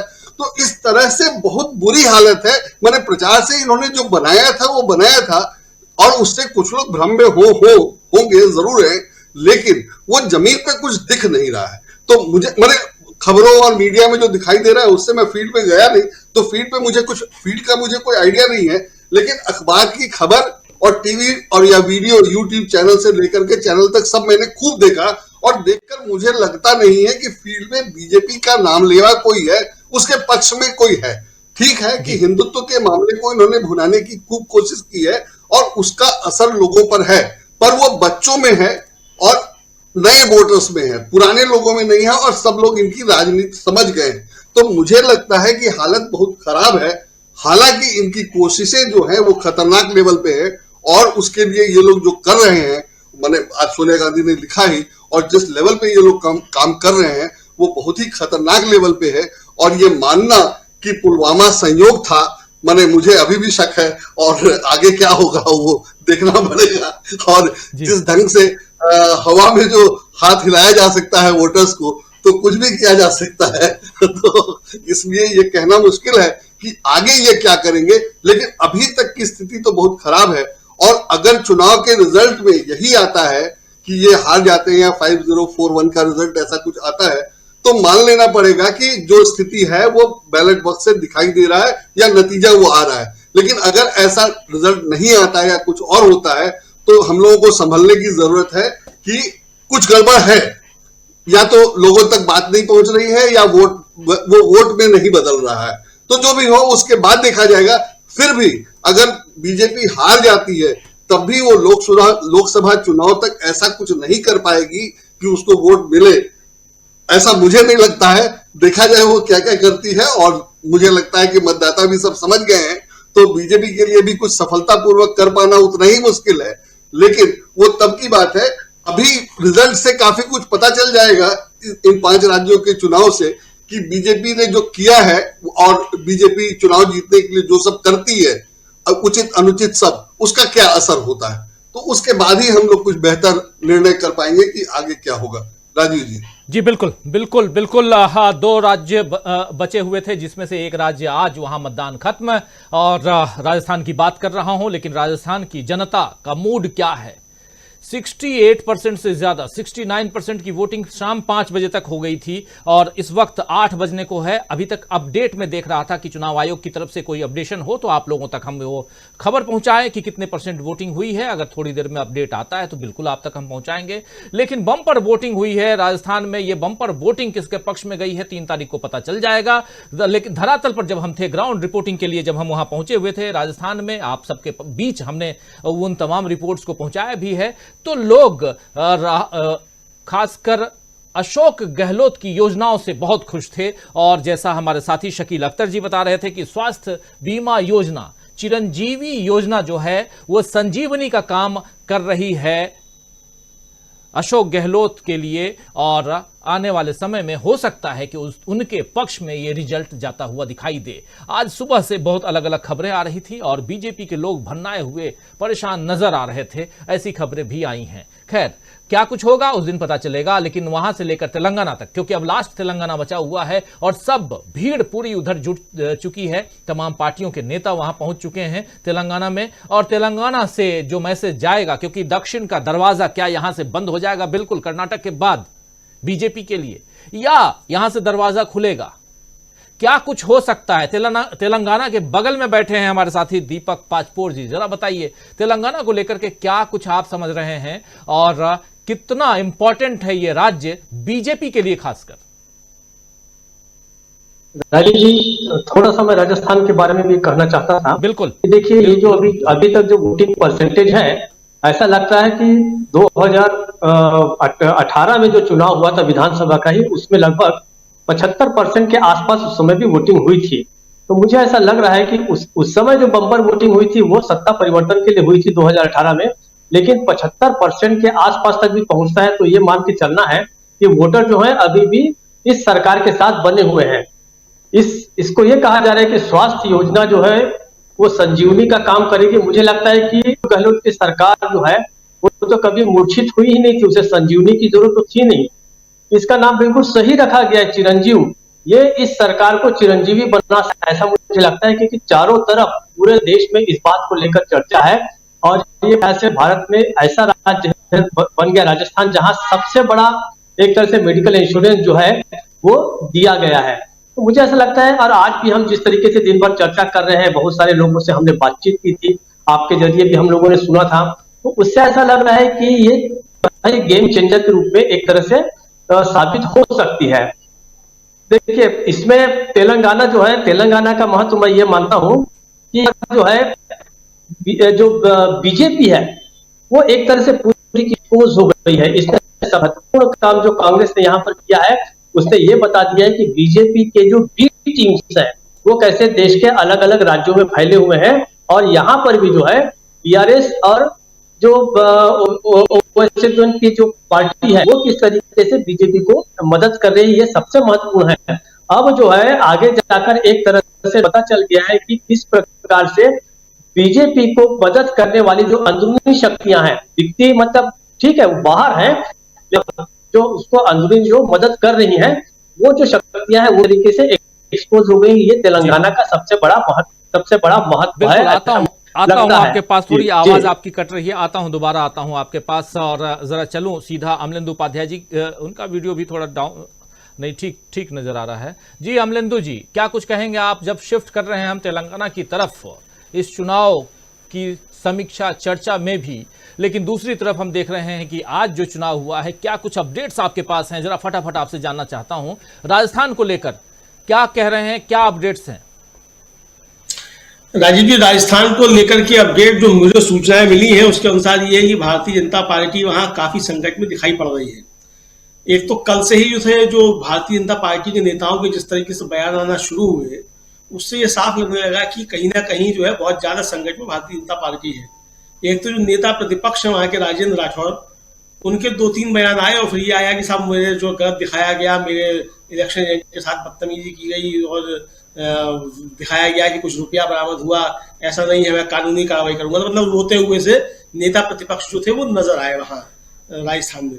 आज सुबह ही एक वीडियो बहुत जोर का वायरल हुआ कि वो जो सुभाष महरिया जो है वो एक पुलिस अधिकारी से पोलिंग बूथ के बाहर जो है कर रहे हैं काफी ज्यादा, और जो वीडियो वायरल हो रहा है उसके मुताबिक तो लगता ही है कि जैसे वो बस अब मार्क करने ही वाले हैं जिस तरीके से।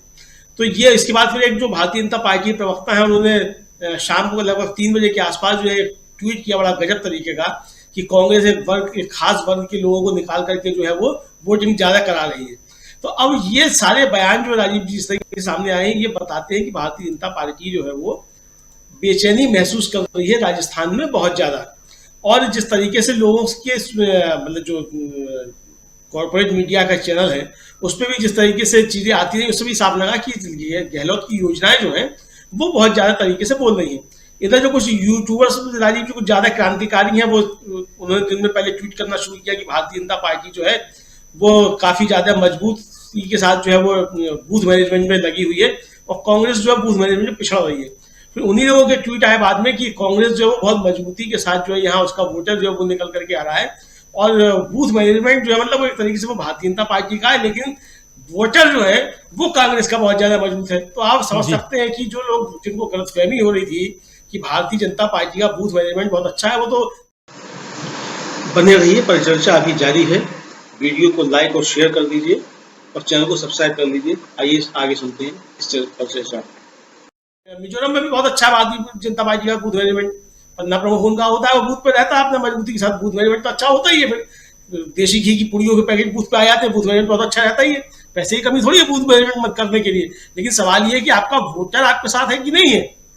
तो बूथ मैनेजमेंट जिसको कहा जा रहा था, मान लो कि पुड़ियों के पैकेट जो बताया जा रहा था, ये बूथ मैनेजमेंट बहुत ज्यादा अच्छा पार्टी। तो जिस तरीके से अब सूचनाएं आ रही है उससे लगता है राजीव यही है कि मुझे लगता है कि तंबू वहां से भारतीय जनता पार्टी का उखड़ चुका है और बेचैनी जो है और बदहवासी जो है भारतीय जनता पार्टी के नेताओं के वक्तव्यों में और उनके जो ट्वीट्स वगैरह थे और जिस तरीके की उनकी आज दिन भर की कार्यप्रणाली उसमें साफ तौर से दिखाई पड़ता है। अब जो तेलंगाना की तरफ जो चले हैं राजीव जी, मुझे लगता है कि तेलंगाना में अब मामला काफी दिलचस्प है और पूरी कांग्रेस जो है वो मुझे लगता है कि जबरदस्त तरीके से जुट जाएगी आखिरी समय में। यहाँ अच्छा है प्रधानमंत्री भी जाकर के वहां जुट रहे हैं। मैं तो चाहूंगा कि प्रधानमंत्री जो पूरी कैबिनेट ले जाकर के तेलंगाना में जुट जाए ताकि 2-4 सीट भारतीय जनता पार्टी वहां आ जाए। मतलब दहाई के अंदर ही रहेंगे हालांकि उसके बावजूद भी, लेकिन कम से कम दहाई को छूते हुए तो दिखाई दे, आधा दर्जन की सीट के आसपास तो आते हुए दिखाई दे। तो भारतीय जनता पार्टी के लिए अच्छा हो सकता है वहां। लेकिन मुख्य लड़ाई वहां जो है वो मतलब बीआरएस और कांग्रेस के बीच में ही है।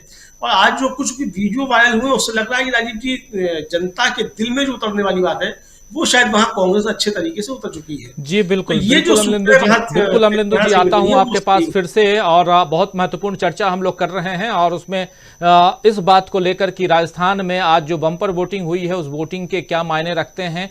क्या राजस्थान में अशोक गहलोत की जो योजनाएं हैं वो काम कर रही हैं या प्रधानमंत्री नरेंद्र मोदी का भाषण वो काम कर रहा है।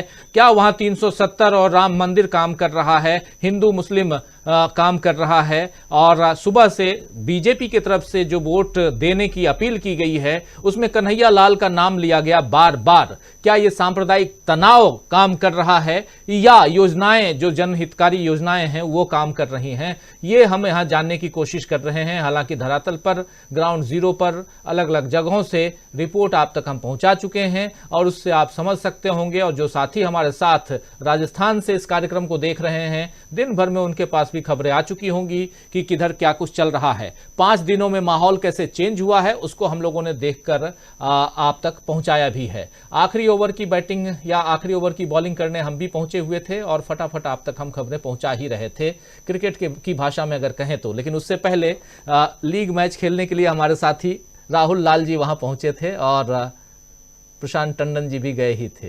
तो अलग अलग ढंग से हम आप तक राजस्थान की खबरें पहुंचाते रहे। अब अलग अलग ढंग से तेलंगाना की खबरें कल से हम पहुंचाएंगे। एक बार फिर से शकील अख्तर जी आपके पास आना चाहता हूं। शकील अख्तर जी, इन 4 राज्यों के चुनाव समाप्त तो हो गए अब और 5वां राज्य बचा हुआ है। कितना स्टेक कितना यहां कांग्रेस जो है वो मजबूत दिखाई देती है? जरा कांग्रेस के अंदर खाने क्या कुछ कहा जा रहा है, कांग्रेस के लोग कितने यहां उत्साहित नजर आ रहे हैं, जरा आपसे समझना चाहता हूं। और तेलंगाना क्या इस बार जिस मजबूती के साथ कांग्रेस लड़ रही है, ये मजबूती की बात कांग्रेस के अंदर की इतनी मजबूती से लड़ना है चुनाव को, ये कैसे आ गई? कैसे कांग्रेस ने बिल्कुल, आजकल तो BS6 का जमाना है, यानी कि कार में 6 गियर होते हैं, तो 6 गियर पे गाड़ी कैसे आ गई कांग्रेस की?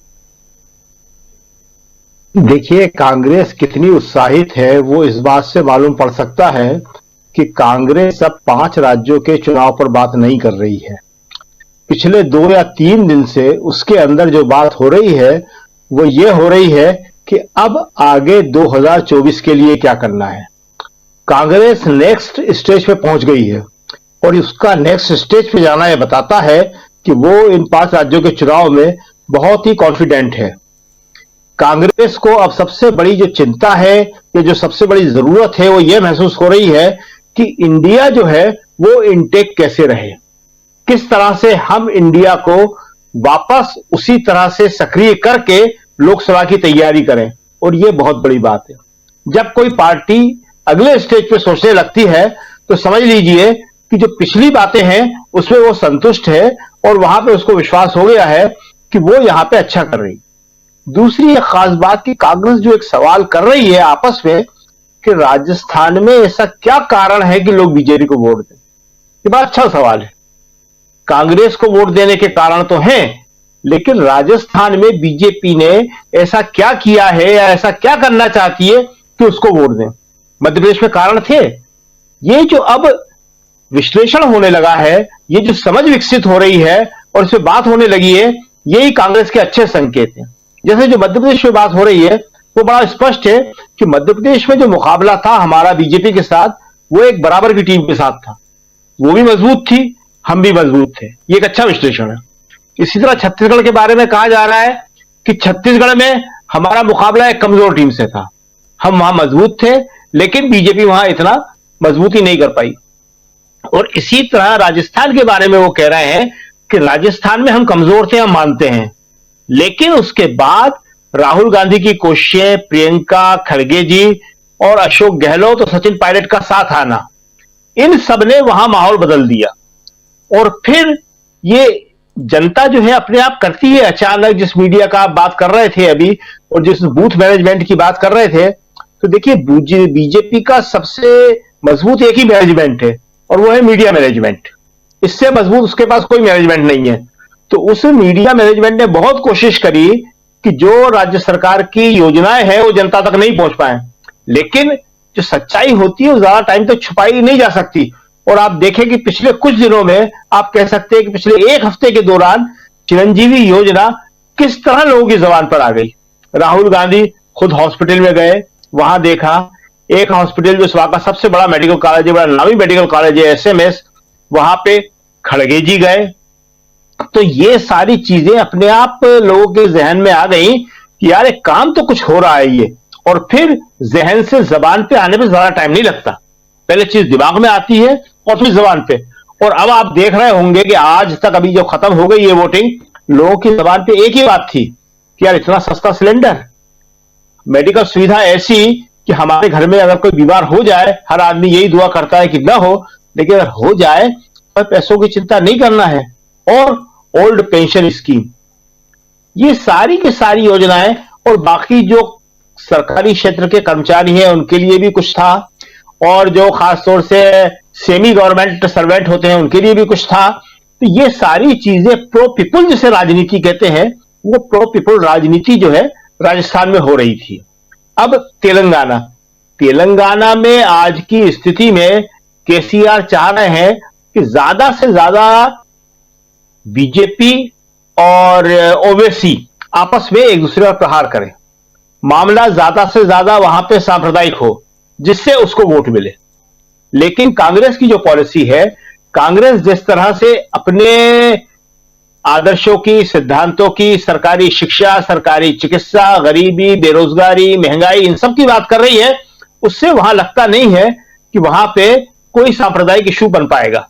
क्योंकि जितना सांप्रदायिक इशू बनेगा, अभी आप बता रहे थे राजीव जी कि वो 9 सीटों पर लड़ रही है चुनाव, 9 या 8 है। पिछली बार शायद 7 सीटों पे जीती थे ओवैसी, इस बार शायद 8 पे लड़ रहे हैं, हो सकता है 9 पे लड़ रहे हो। तो वो 9 सीटों पे लड़ने के अलावा जो पूरे तेलंगाना में बाकी मुस्लिम पॉपुलेशन है, जो करीब 12-14% तक होगी, उनको खड़ा करती है कांग्रेस के खिलाफ।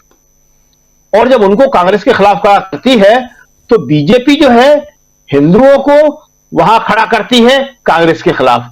तो दोनों पार्टियां, राहुल ने बहुत सही बोला कि दोनों बीजेपी के यार, दोनों का उद्देश्य एक ही है। बीजेपी चाहती है कि कांग्रेस के खिलाफ हिंदू खड़े हो जाए, ओबीसी चाहते हैं कि मुसलमान कांग्रेस के खिलाफ खड़े हो जाएं। और फायदा किसको मिलेगा?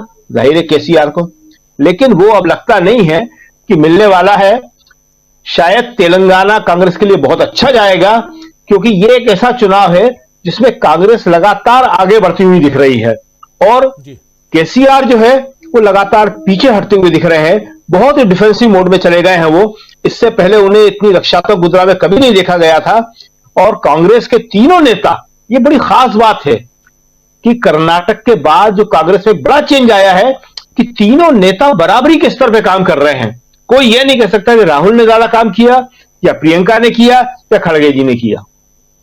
तीनों एक से बढ़ के एक काम कर रहे हैं, ज्यादा से ज्यादा सभाएं ले रहे हैं, 3-3, 4-4 सभाएं एक दिन के अंदर ले रहे हैं। तो ये सब कांग्रेस के लिए बहुत ही पॉजिटिव जाने वाला है। और दूसरी तरफ जो है केसीआर वहां अकेले हैं, उनका साथ देने के लिए वहां कोई नहीं है। और जो 2 यार राहुल ने बताए हैं वो उनकी मदद कर पाएंगे या नहीं कर पाएंगे, ये कहना बड़ा मुश्किल है। जी राहुल गांधी ने कहा कि बीजेपी के 2 यार, आइए जल्दी से सुन लेते हैं राहुल गांधी की जुबानी कि बीजेपी के 2 यार कौन हैं और जिसकी चर्चा कर रहे हैं शकील अख्तर जी। और कर्नाटक के बाद तेलंगाना क्यों इतना इंपॉर्टेंट हो गया है कांग्रेस पार्टी के लिए भी, इस पर हम चर्चा कर रहे हैं। और अब पूरा का पूरा फोकस तेलंगाना पे, हम लोग भी तेलंगाना की धरातल से, ग्राउंड से आप तक पहुंचाएंगे पल पल की रिपोर्ट और नजदीक से समझेंगे। जैसा अभी शकील अख्तर जी कह रहे हैं कि कांग्रेस बहुत मजबूती से चुनाव लड़ रही है, वहां की जनता क्या कर रही है, वो क्या देख रही है, वो क्या कह रही है, और क्या वहां के लोग कांग्रेस के पक्ष में जो माहौल है उसी आधार पर वोट करने जाएंगे। ये सब हम आप तक कल से पहुंचाना शुरू कर देंगे। तो कल से हमारे साथ जरूर जरूर जरूर जुड़िए। और खासकर शाम 7 बजे जब हम न्यूज़ पॉइंट अलग अलग क्षेत्रों से लेकर आएंगे, अलग अलग एरिया से लेकर आएंगे। लेकिन उसके अलावा राहुल गांधी, जरा सुनिए, एक शानदार जानदार भाषण देते हुए राहुल गांधी और वहां पर बीजेपी के 2 यार की चर्चा कर रहे हैं। सुनिए जरा। बीजेपी, बीआरएस और एमआईएम एक है। मोदी जी के हैं 2 यार, ओवैसी और केसीआर। मोदी जी के 2 यार, ओवैसी और केसीआर। केसीआर नरेंद्र मोदी को दिल्ली में मदद करता है। मैंने अपनी आंखों से लोकसभा में देखा, जीएसटी, नोटबंदी, किसान बिल, जब भी नरेंद्र मोदी ने केसीआर को इशारा किया, बीआरएस के सारे एमपी खड़े को करके समर्थन दिया। केसीआर चाहते हैं कि नरेंद्र मोदी दिल्ली में प्रधानमंत्री रहे और नरेंद्र मोदी चाहते हैं कि केसीआर तेलंगाना का चीफ मिनिस्टर। मैं नरेंद्र मोदी से लड़ता हूं, पूरा देश जानता है, मैं उससे कोई कॉम्प्रोमाइज नहीं करता हूं और वो जानता है और मैं भी जानता हूं कि हमारे।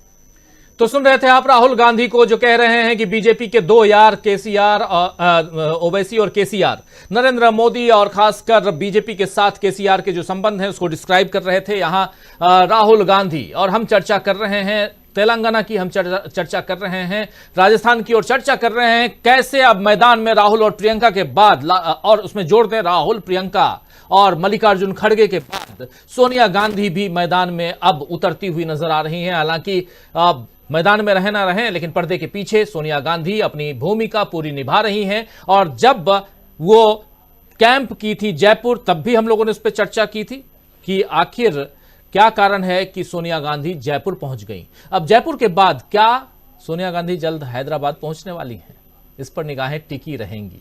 आना चाहता हूं प्रोफेसर रविकांत जी आपके पास, कैसे देखा जाए सोनिया गांधी की एंट्री अगर होती है तब वहां के माहौल को किस ढंग से देखा जाएगा। और उससे पहले ये तो हम देख रहे हैं कि सोनिया गांधी ने आज उस आर्टिकल को लिखकर बता दिया है कि हम कैसी सरकार चला रहे थे और आप कैसी सरकार चला रहे हैं। आप अपनी सरकार नहीं बल्कि आप आरएसएस की सरकार चला रहे हैं और हमारे ऊपर आरोप लगाते थे कि एनएसी जो है वो मनमोहन सिंह को और सोनिया गांधी मनमोहन सिंह को सलाह देते रहती हैं। तो सोनिया गांधी सलाह देती थी, लेकिन उस सलाह के बाद जो कुछ हुआ उसका जिक्र भी उन्होंने किया।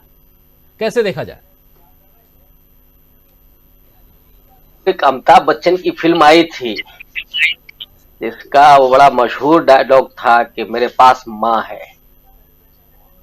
प्रियंका और राहुल गांधी के पास एक मां है, और वो मां है जिसने इस देश के गरीब बच्चों के लिए, उसी एनएसी की बात मैं कर रहा हूं, free education, right to education उन्हीं के सलाहकार परिषद के सलाह पर यूपीए गवर्नमेंट ने लागू किया।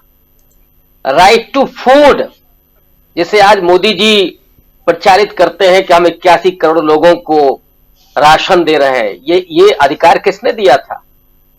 उसी सलाहकार परिषद की सलाह पर यूपीए 2 ने दिया था। राइट टू इंफॉर्मेशन, सरकार को उत्तरदायी बनाना, प्रशासन को उत्तरदायी बनाना जनता के प्रति, और जनता को नागरिक में तब्दील कर देना, उसे आत्मबोध पैदा करना, यह काम किसने किया था? उसी एनएसी के द्वारा यूपीए सरकार ने। वन अधिकार कानून, जो आदिवासियों का बहुत लंबे समय से लंबित अधिकार था उनका, वो सुनिश्चित हुआ इसी एनएसए के जरिए यूपीए सरकार में। और एक और मनरेगा किस समय आया? इसी एनएसए के सलाह पर यूपीए सरकार के द्वारा। तो जो लोग सोनिया गांधी के लिए कहते थे कि वो दूसरा पावर सेंटर है, मनमोहन सिंह रबर स्टैंप है, लेकिन वो ये नहीं कहते कि अगर सोनिया गांधी सरकार चला रही थी तो इसका श्रेय उनको क्यों नहीं मिलना चाहिए। वो कहते हैं कभी क्या कि सोनिया गांधी की वजह से right to information, right to education, right to food, मनरेगा, ये तमाम उपलब्धियां इस देश के लोगों को मिली। ये जो पूरा दुष्प्रचार है, और आरएसएस को तो राजीव जी मधुल में कहा करते थे कि र्यूमर स्प्रेडिंग सोसाइटी है। इनको केवल र्यूमर पैदा करना। और राहुल गांधी के लिए क्या क्या नहीं कहा गया, उसमें उनके नाम तक को बिगाड़ करके पेश किया गया, उनके धर्म पर सवाल और चरित्र पर भी सवाल उठाए गए। लेकिन जब लोग देखते हैं सच्चाई को और ईमानदारी को, सच्चाई कुछ समय तक छिप सकती है। वो एक बहुत शानदार लोग उदाहरण देते हैं कि सत्य परेशान तो हो सकता है लेकिन पराजित नहीं हो सकता है। आज वो सच्चाई अगर लोगों की आंखों में दिखाई पड़ रही है, और राहुल गांधी, सोनिया गांधी, ये सुषमा स्वराज को याद करती दिवंगत हो गई हैं, वो पूरे भारतीय जनता पार्टी की वो मंडली, इसमें नाच हो रहा था कि सोनिया गांधी विदेशी मूल की हैं। लेकिन वो विदेशी मूल की महिला, उन्होंने क्या संस्कार दिए अपने बच्चों को, मैं एक उदाहरण आपके सामने रख दे रहा हूं। अब मुझे याद नहीं है कि वो चुनाव कौन सा था, लेकिन दिल्ली में प्रियंका गांधी लाइन में लगी हुई थी वोट डालने के लिए, और उनके पीछे खड़ी हुई एक बुजुर्ग महिला को उन्होंने आगे कर दिया। बने रहिए, परिचर्चा अभी जारी है। वीडियो को लाइक और शेयर कर दीजिए और चैनल को सब्सक्राइब कर लीजिए। आइए आगे सुनते हैं इस परिचर्चा। माता जी, आप पहले वोट डाल। एक पत्रकार ने उनसे पूछा कि आपने इनको पहले आगे क्यों लगा दिया। प्रियंका गांधी ने जवाब दिया कि बुजुर्गों का सम्मान करना हमारा संस्कार है, और ये मेरी मां ने सिखाया है। ये तमाचा था उन आरएसएस के पाखंडियों पर। इनका संस्कार क्या है, ये कई वीडियो आ चुके हैं राजीव जी, आपने ना देखे हो तो देख लीजिए, कहीं मिल जाएंगे आपको। इनकी असलियत क्या है लोगों ने देखी है, और वो आज क्या कर रहे हैं, हिंदू राष्ट्र को बनाना चाहते हैं। डॉक्टर अंबेडकर को मैं याद करना चाहता हूं फिर संविधान दिवस की उस सांध बेला पर, कि जिन्होंने डंके की चोट पर ऐलान कर दिया था और दलितों को खास करके बता दिया था कि अगर कभी हिंदू राष्ट्र होता है तो तुम्हारे लिए सबसे बड़ी आपदा साबित होगा।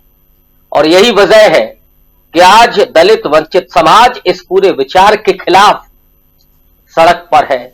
और खुशी इस बात की है कि उसके लिए राहुल गांधी लीडरशिप दे रहे हैं, पूरा नेतृत्व कर रहे हैं। और इसीलिए मैं कहता हूं कि राहुल गांधी अंबेडकरी तेवर के साथ नेहरू के स्वप्न को साकार करने के लिए आज तैयार है, और वो व्यक्ति है जो बहुजन की राजनीति कर रहा है, लेकिन गांधी के रास्ते से। तो चाहे उसमें राहुल गांधी हो या उनकी मां सोनिया गांधी हो, और मैंने जो कहा कि उन करोड़ों बच्चों के लिए वो मां साबित हुई, जिनको एजुकेशन नहीं मिल पा रही थी, जिन्हें मजदूरी नहीं मिल रही थी, उनके लिए भी वो उसी तरह से ममतामयी साबित हुई। तो इसलिए सोनिया गांधी पर सवाल उठाने वाले जरा कभी आईना झाड़ पोंछ करके अगर दुरुस्त कर लें तो कमबख्तों को बड़ी भद्दी शक्ल अपनी नजर आएगी। जिस तरह की उनकी विचार है, जिस तरह की उनकी नीयत है, उस नीयत को अब लोग समझ गए हैं राजीव जी। और मुझे तो कई बार उनके बारे में बात करते हुए भी घिन आती है, लेकिन कहना पड़ता है।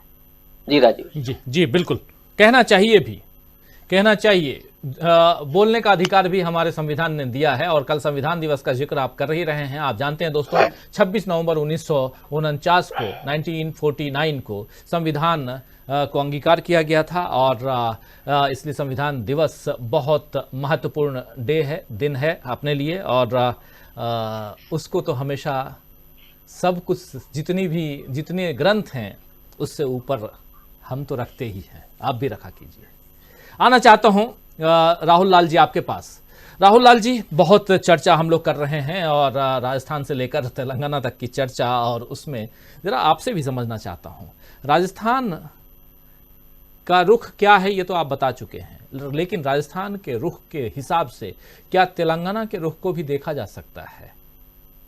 क्योंकि लेकिन एक बात है, तेलंगाना में बीजेपी फाइट में नहीं है। बीजेपी वोट को शिफ्ट करा रही है, जो कह रहे थे शकील अख्तर जी कि बीजेपी वोट शिफ्ट, उसके ऊपर ये आरोप लग रहा है, और राहुल गांधी आरोप लगा रहे हैं। इसलिए तो कह रहे हैं कि दो यार जो ओवैसी और केसीआर हैं, लेकिन बीजेपी के यार हैं, वैसा वर्षा है। दोस्ती हमारी आपकी है तो आप मेरे दोस्त और हम आपके दोस्त, उस हिसाब से। तो क्या लगता है आपको, तेलंगाना की तस्वीर बदलती हुई दिखाई दे रही है आपको भी क्या?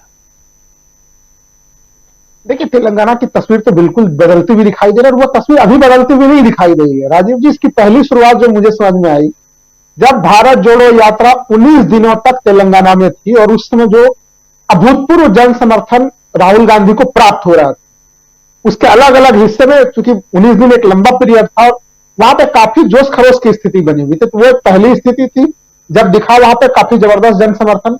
दूसरी स्थिति कि कर्नाटक की जीत के बाद तो फिर भारतीय जनता पार्टी में एक भगदड़ की स्थिति हो गई मौजूद जो है वहां पे, और जो टीआरएस जो कि भारत राष्ट्र समिति बन गई, वहां पे भी एक भगदड़ की स्थिति देखी हम लोगों ने। तो उन सब जगहों से भाग भाग के नेता जो है वो कांग्रेस की तरफ आने लगे। तो ये स्थितियां तो हैं। मैं कहूंगा कि जिस तरह से छत्तीसगढ़, मध्य प्रदेश, राजस्थान या इसके पहले कर्नाटक, हिमाचल प्रदेश, इन सब इलेक्शंस की जो यात्रा करते हुए कांग्रेस यहां पहुंच रही है। आज देखिए, मैं राजस्थान से जब लौटा हूं तो एक चीज मैं बता दूं कि वहां के संदेश देश में कितने बड़े जा रहे हैं, और क्या वो तेलंगाना में नहीं जाएंगे? हमसे कई लोगों ने पूछा कि राहुल जी, आप तो जयपुर पूरा का पूरा राजस्थान घूम के आ रहे हैं, चिरंजीवी योजना इतनी बड़ी योजना है। अब उत्तर प्रदेश के लोगों को लग रहा है कि राजस्थान में कांग्रेस की जीत हो जाए, जिससे कि केंद्र सरकार के ऊपर दबाव पड़े कि वो आयुष्मान भारत को चिरंजीवी योजना की तरफ लेके जाए। तो लोग अगर इस दृष्टि से सोच रहे हैं, और जो व्यक्ति हमसे ये बात बोल रहे थे वो भारतीय जनता पार्टी के कट्टर समर्थक हैं, लेकिन चिरंजीवी योजना के कारण से वो चाहते हैं कि वहां पे कांग्रेस जीत जाए और भारतीय जनता पार्टी हार हो जाए, जिससे उन्हें सबक मिले इस प्रकार की योजनाओं को अपने नीतियों में साबित करने के लिए। तो आप सोच के देखिए कि इसका क्या प्रभाव तेलंगाना के ऊपर नहीं पड़ेगा। मैं मानता हूं, देखिए जो वहां पे दो लोग जिसको कि मित्र कहते हैं राहुल गांधी, वो तो है ही मित्र उनके एक मित्र तो हमेशा भारत के हर हिस्से में नजर आते हैं। और वैसे साहब को ले लीजिए, हर समय वो गाली देने के लिए तैयार रहते हैं, वो इतने अपशब्दों का प्रयोग करते हैं। क्या उनके ऊपर कभी भी ईडी की एजेंसियां पहुंची, सीबीआई पहुंची, इनकम टैक्स पहुंची? हम लोगों ने नहीं देखा पहुंचते हुए। तो उनको तो इतना विशेषाधिकार प्राप्त वो विपक्ष के लोग हैं जिनको कोई कुछ कर ही नहीं सकता, और वो प्रधानमंत्री को लेकर क्या क्या अपशब्द का प्रयोग नहीं करते हैं। राहुल गांधी ने पनौती शब्द का प्रयोग किया था, इलेक्शन कमीशन तुरंत सामने में फ्रंट पे आ गया, लेकिन उनके ऊपर कुछ भी कोई नहीं कहता। और वो जब हर तरफ वोट बांटने के लिए भारी संख्या में खड़े होते हैं, लेकिन वहां पे वो 8-9 सीटों पर क्यों खड़े? जो सवाल आपने राजीव जी पूछा वो बहुत ही यक्ष सवाल है। यानी वहां पे वो केवल और केवल कांग्रेस को नुकसान पहुंचाने वाली रणनीति में है। भूल चूक से बीआरएस के वोट न बढ़ जाए, भारतीय जनता पार्टी को कोई वोटों का नुकसान न हो जाए। तो बीआरएस और ओवैसी इन सबों का एक तरह से पर्दाफाश हो चुका है, दुनिया जान चुकी है। और आज जब वहां पे नरेंद्र मोदी जाके जो सभा का संबोधन कर रहे थे, आप उस वीडियो में हाव भाव देखिएगा, मोदी जी बिल्कुल निराश हालत जैसा चुनाव प्रचार कर रहे हैं। ना तो उनके बोलने में कोई मतलब एनर्जी दिख रही थी, ना उनके हाव भाव में कोई एनर्जी नजर आ रही थी। तो वो जो तेलंगाना का आज मोदी जी का भी संबोधन है, वो संबोधन ये प्रकट कर रहा था कि तेलंगाना में जो उनका पूरा गेम प्लान है, वो गेम प्लान को फेल किया जा रहा है। और देखिए, राहुल गांधी, प्रियंका गांधी आज से एक्टिव नहीं है, मल्लिकार्जुन खड़गे एक लंबे समय से लगातार हम लोग देख रहे हैं कि जब से कर्नाटक का विजय हुआ है, कर्नाटक के बाद से फुल फोकस जो है वो तेलंगाना बना हुआ है। तेलंगाना के आखिरी चरण के चुनाव प्रचार के दिन भी आपको याद होगा कि प्रियंका गांधी एक बड़ी सी रैली को कर्नाटक के चुनाव प्रचार के दरमियान में वो फिर तेलंगाना चली गई थी।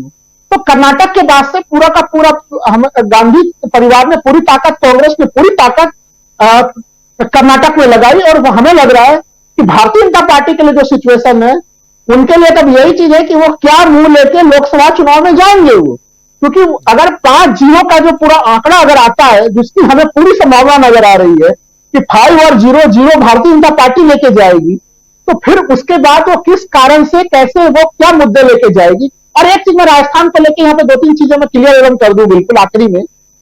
युवा मतदाताओं को भारतीय जनता पार्टी ने सांप्रदायिक राजनीति के द्वारा भटकाने का प्रयास किया। वो युवा मतदाता नहीं भटका है वहां पे, वो बिल्कुल, वो चूंकि जो रोजगार का पूरा मामला है, जिस तरह से अलग अलग सेक्टर के वैकेंसियां जारी की गई, भारतीय जनता पार्टी ने पेपर लीक का मामला उठाया। लेकिन एक तरह से जनता वहां पर समझ गई, युवा ये समझे कि किस तरह से जो पेपर लीक के मास्टरमाइंड थे ढाका, उसके ऊपर कैसे कार्रवाई हुई। और पेपर लीक को लेकर कांग्रेस ने कितने कठोर कदम उठाए। वहां के जनता से जब लड़कों से मैं सवाल पूछ रहा था पेपर लीक को लेकर, उन लोगों ने बोला भारतीय जनता पार्टी किस मुंह से सवाल पूछती है? पेपर लीक का वर्ल्ड रिकॉर्ड बनाने वाला उत्तर प्रदेश सरकार है, क्या वहां पे कोई एसआईटी जांच बनाने के लिए कोई घोषणा की बात की? उत्तराखंड में कोई बात हुई? जबकि यहाँ पे देश का सबसे हार्ड कानून बनाया गया है। तो छात्रों को बरगलाने के जो भी प्रयास थे, वो सारे प्रयास विफल हुए। और हमें लग रहा है कि यही एनर्जी, यही तरंग जो है, वो तेलंगाना की तरफ भी वो अग्रसर हो रहा है।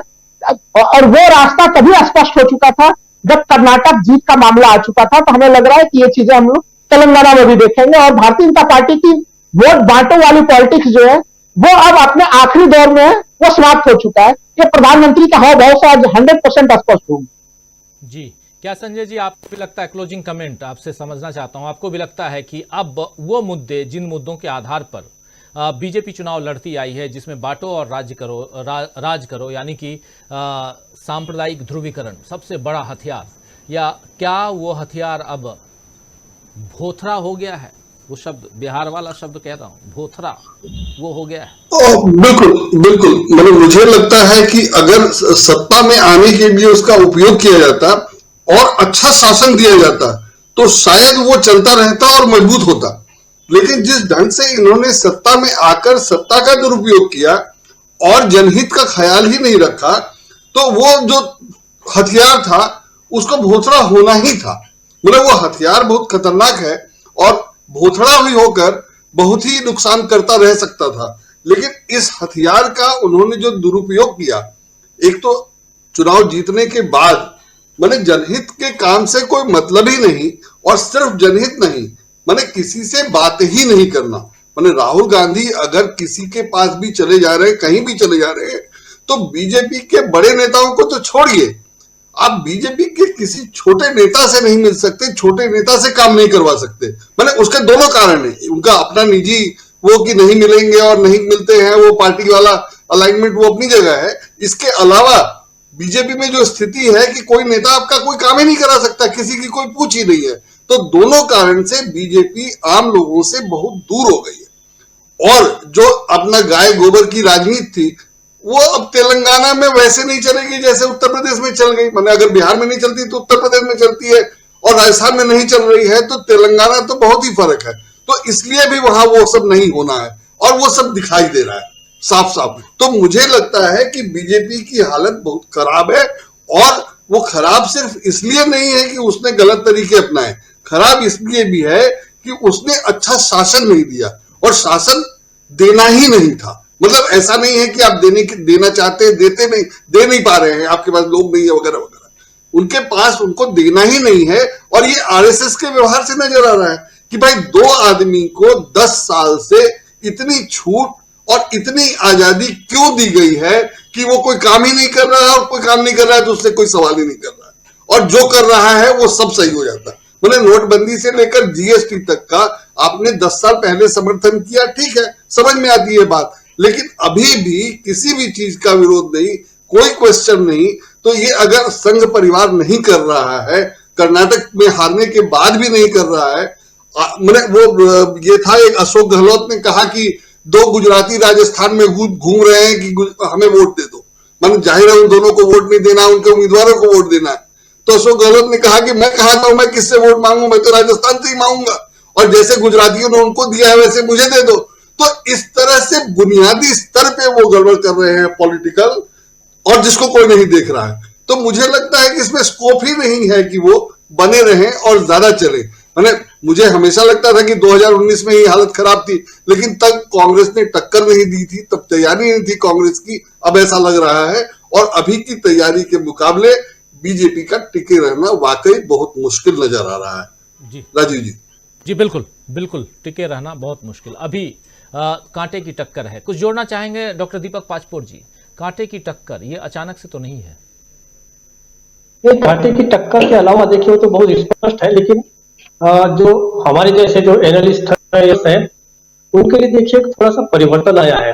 आप याद कीजिए जब 5 राज्यों के चुनाव हुए, प्रदेश था, उत्तराखंड, पंजाब और शायद मणिपुर, तब तक जब चुनाव हो रहे थे तब तक बिल्कुल आभास नहीं हो रहा था कि क्या रिजल्ट आएगा। लेकिन कर्नाटक और हिमाचल प्रदेश के बाद है कि जो स्थिति दिखती है वही नतीजे आ रहे हैं, बड़ा परिवर्तन आया है। तो अभी आप देखिए कि जो स्थिति आज हम ही है उसको आपने जाके परिपुष्ट किया, ग्राउंड पर जाके भी किया है। जो हम यहाँ स्टूडियो में बैठ के सोच रहे थे पहले दिनों में, वही आपको वहां ग्राउंड पर भी जाके नजर आया। तमाम तरह की रिपोर्ट्स वैसी बता रही हैं, भी सारे बता रहे हैं। तो इस तरीके से अब जो कुछ हम आभास जो हो रहा है, लगभग वही नतीजे आने की पूरी संभावना जो है वो दिख रही है। इसमें केवल एक ही बात मैं जोड़ना चाहता था कि जो भारतीय जनता पार्टी का संकट इसमें यह है कि देखिए 2-3 तरीके से इस चुनाव का स्वरूप बन गया है। पहला तो यह है कि अब एक तरफ से देखिए कि मुद्दों को वरीयता मिलने लगी है, जिसके कारण जो है भारतीय जनता पार्टी का सबसे बड़ा संकट हो रहा है। दूसरी बात, मतदाता जो शिफ्ट हो गए थे, मतलब जो सेकुलर वोट्स थे या कांग्रेस से थे या बाकी पार्टियों से, जो इसे भारतीय जनता पार्टी की तरफ चले गए थे, चाहे मोशन के कारण या पिछले कांग्रेस सरकार के खिलाफ भ्रम फैलाया गया कि भ्रष्ट लोगों की सरकार है, तो वो मतदाता भी आप देखिए जो है वो फिर से वो वापस आने लगे हैं। और तीसरी और अंतिम बात कि अब जो है इस तरीके की सरकारें बनानी शुरू कर देगा मतदाता कि जिसमें ऑपरेशन लोटस की तमाम तरह की गुंजाइश जो है वो खत्म हो जाएगी। और इन 5 राज्यों में अगर सरकार बनती है, और जो लगभग लगता है कि बनेगी, तो ऑपरेशन लोटस की गुंजाइश उसमें नहीं रहेगी। ये एक सकारात्मक संकेत भी इस चुनाव से हमको मिल रहे हैं राजीव जी। बात आप यहाँ आखिर में रख रहे हैं और बहुत महत्वपूर्ण है, इस पे चर्चा आने वाले समय में हम खूब करने वाले हैं, और वो भी 3 तारीख को। ऑपरेशन लोटस, क्या जनता जो है, चाहे वो मध्य प्रदेश की बात हो या राजस्थान की बात हो, और उससे पहले कर्नाटक को हम लोग देख चुके हैं, कि कर्नाटक में ऑपरेशन लोटस करके वहां सरकार कांग्रेस पार्टी और जेडीएस की मिलीजुली सरकार थी, उसको गिरा दिया गया था। और लेकिन अब वहां इतनी मजबूत सरकार वहां की जनता ने चुन करके बैठा दी है कि वहां से हिलने डुलने की संभावना कम नजर आ रही है। लेकिन मध्य प्रदेश में परिस्थिति बदल चुकी थी। इस बार क्या जनता जब वोट देने गई तो इस बात को उसके दिमाग में, उसके जहन में ये बात लेकर के गई होगी कि नहीं, सरकार बहुत मजबूत बनानी चाहिए ताकि कोई उसे चुरा ना पाए, छीन ना पाए।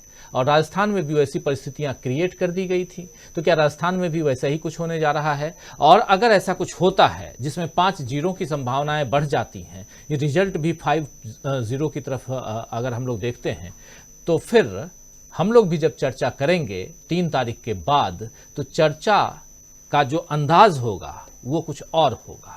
2024 बहुत मजेदार होने वाला है। पुलवामा बार बार नहीं होता है, काठ की हांडी बार बार नहीं चढ़ती है। ये आप कहावत ही नहीं, ये सच्चाई भी है, आप सब जानते हैं। तो दोस्तों, इस कार्यक्रम को समाप्त करूं, लेकिन उससे पहले बहुत बहुत शुक्रिया अदा करना चाहता हूं शकील अख्तर जी आपका, प्रोफेसर रविकांत जी आपका, राहुल लाल जी आपका बहुत बहुत शुक्रिया। बहुत शुक्रिया संजय कुमार सिंह साहब, बहुत बहुत शुक्रिया हमारे साथी डॉक्टर दीपक पाचपोर जी, अमलेंदु उपाध्याय जी, आप सबका बहुत शुक्रिया, बहुत धन्यवाद। आप लोगों ने समय दिया और एक गंभीर चर्चा में आप लोगों ने हिस्सा लिया, बहुत बहुत धन्यवाद।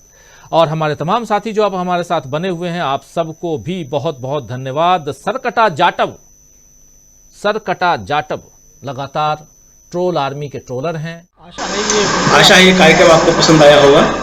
इस वीडियो को ज्यादा से ज्यादा शेयर करें, लाइक करें और कमेंट करके बताएं आपकी राय क्या है। और अगर आपने हमारा यूट्यूब चैनल तक सब्सक्राइब नहीं किया है तो तुरंत इसको सब्सक्राइब कर लीजिए और बेल आइकन भी दबा दीजिएगा ताकि अगली जब वीडियो अपलोड हो तो आपके पास इसका नोटिफिकेशन पहुंच सके। और अगर आपने हमारा फेसबुक पेज फॉलो नहीं किया है, फेसबुक पेज को भी फॉलो करें। धन्यवाद।